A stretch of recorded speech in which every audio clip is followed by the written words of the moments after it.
How you doing, guys? Chris here again.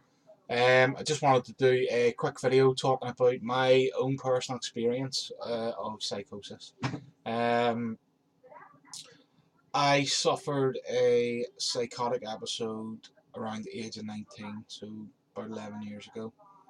Um, and what had happened previous to that was I started becoming quite depressed and withdrawn socially. I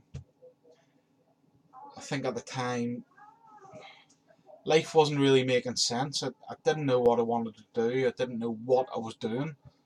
Um, because when I left school at 16, I started a few college courses and stuff, but I didn't know where my life was going whatsoever, and I just felt like a bit of a failure.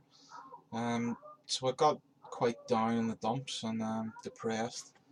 And then also around that time, I had a road traffic accident. I used to have a motorbike, and I was at a T junction. I was knocked off my motorbike and kind of run over. Um, Completely fine physically. I'd done a bit of damage to my knee and my neck, but I think that had quite an impact on me as well. I don't think I realised at the time how much of an impact it had on me. Um, so at the time, I had already went to my GP about the depression and about feeling low, and I had been put on some antidepressants. I think the first ones I were put on were citalopram, and then that was followed by Cymbalta. Um, Chemical name for that, I think, is duloxetine. Better check the BNF. um, so yeah, I got quite down in the dumps and felt quite hopeless. And then as I said, I became quite socially withdrawn. I was spending all my time in my house and in my bedroom at home. This is when I was living back in Northern Ireland, just outside Belfast. So I was living with my mum, my little brother, who's 10 years younger than me. Um, and I became really withdrawn. Started spending quite a lot of time online, in different chat rooms and on different forums. Sounds a bit sad. I was still am massive Eminem fan. I used to use like an Eminem fan forum quite a lot. Um, so I was talking to loads of different people on there. Um, then it got to the point where I was awake all night, sleeping all day, and that wasn't good for me whatsoever. Like I was just completely out of sync. And then I started to feel really paranoid. I started getting these feelings like people were talking about me, and people were out to get me, and there was like an ulterior motive and everything. And I couldn't kind of comprehend all these thoughts and feelings in my head. So that made me withdraw even more. I didn't want to go out, didn't want to do anything whatsoever. Just spent all this time in my room. Um, and then afterwards, I then started to hear things that weren't actually real. Um, I could hear people out in my back garden talking about me and saying really nasty stuff about me and saying that they were out to get me basically. Um, I got really scared, really worried, really anxious. It's like a prisoner in my own bedroom. Um, every little noise I heard, every little creak in the floorboards, every little general noise a house would make, um, it really scared me and really frightened me because I interpreted it as something else. I also developed like a fear of looking in mirrors and opening doors because I thought when I looked in a mirror I was going to see somebody behind me, and I thought when I was going to open a door there was going to be someone on the other side of the door that was wanting to do harm to me. So yeah, I got really paranoid.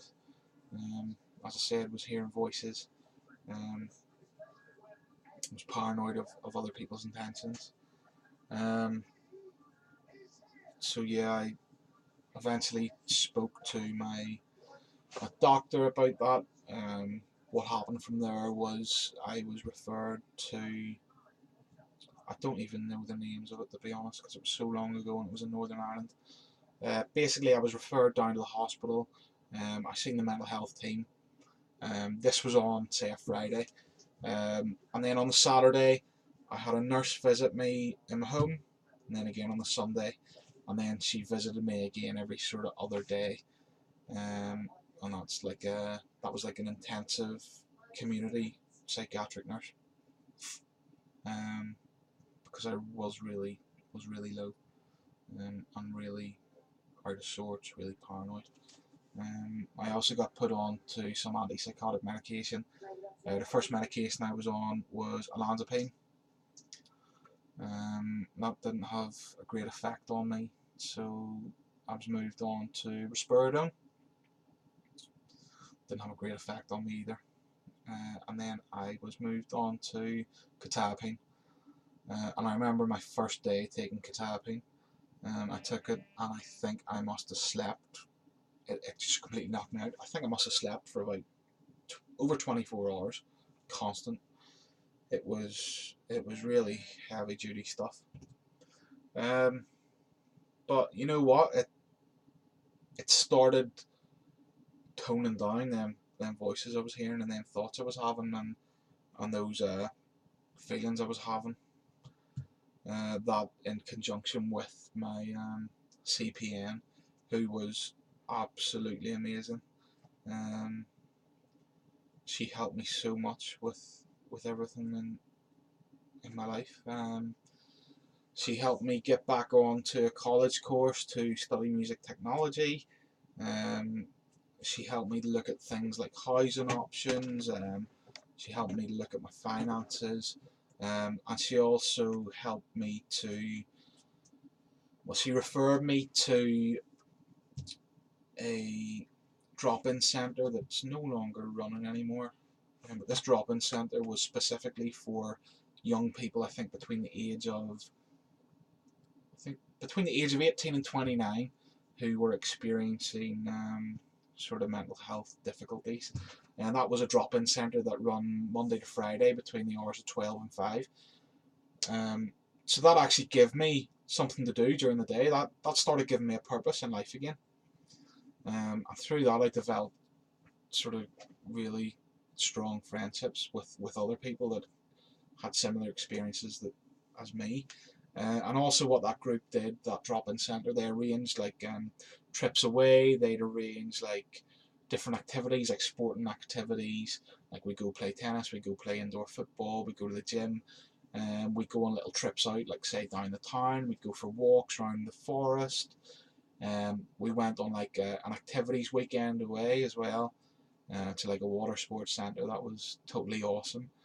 Um, and that was so helpful. I mean, the medication, my CPN, and that drop-in centre were the three things that really helped me to overcome my difficulties.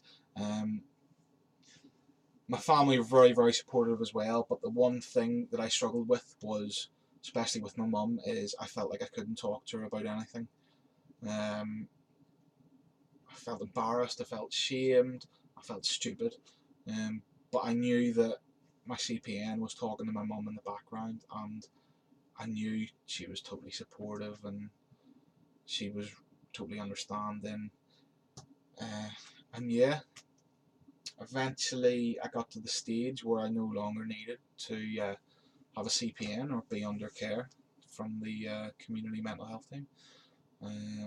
Started my college course in music technology, and then things went on, things were getting better, and I was eventually able to stop taking the antipsychotics, which I haven't taken again since, and thankfully I have never experienced another psychotic episode. So I guess people talk about experiencing a psychosis and that it can be a long-term life condition, like things like schizophrenia, elements of bipolar disorder. But I think I'm quite lucky that mine was an isolated acute incident of psychosis, heavily influenced by what I was going through at the time. So yeah, with regards to my nursing degree, I think that gives me strength, because I kind of know a bit better how people could be feeling, and how they could be presenting, and I can use my experience to try and help others, which is a really positive thing. That makes me feel quite good about myself, that I was able to overcome it, and now I want to try and help other people overcome it. So yeah, as I said, I haven't experienced any other episode of psychosis since. Depression, I have suffered depression for the past 12 years, and I've been on and off medication for that. Some days is good, some days is bad, but I just take it how it comes, really. So yeah, I think I've covered everything regarding my experience with psychosis. I know it's probably quite brief. Well, the video was about 12 minutes long, but in my eyes it's quite brief explanation of my experience. So if anyone has any questions, anyone has any comments, feel free to give me a shout, comment on my Facebook, follow me on my Tumblr page, and yeah, cheers for listening, guys. Have a good day.